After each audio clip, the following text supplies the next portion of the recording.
Hello, everyone. Thanks for joining me.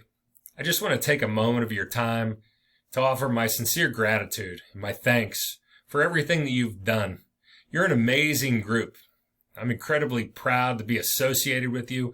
I'm more proud of everything that's been accomplished throughout this entire year here at Sabetha High School.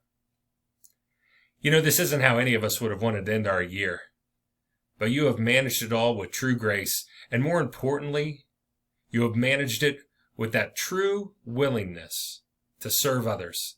Well done, and thank you very much. Thank you also for your time. You've given much of yourselves. You poured yourselves out.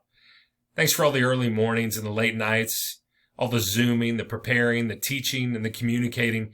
You've spent some long days, and you're deserving of a rest. Thank you for what you've learned. You've made big strides. You were forced to create and adapt on the fly, and you did it without a question or a hesitation. Thank you for all that you've shown. You're model examples, and you've been that consistent, visible reminder of the importance of trust, patience, forgiveness, and perseverance. Our kids, their families, and our entire community have witnessed this, and they're stronger because of it and because of you. You've finished well. Thank you for everything. I hope you enjoy your summer, and I look forward to seeing you very soon. Thank you, everyone.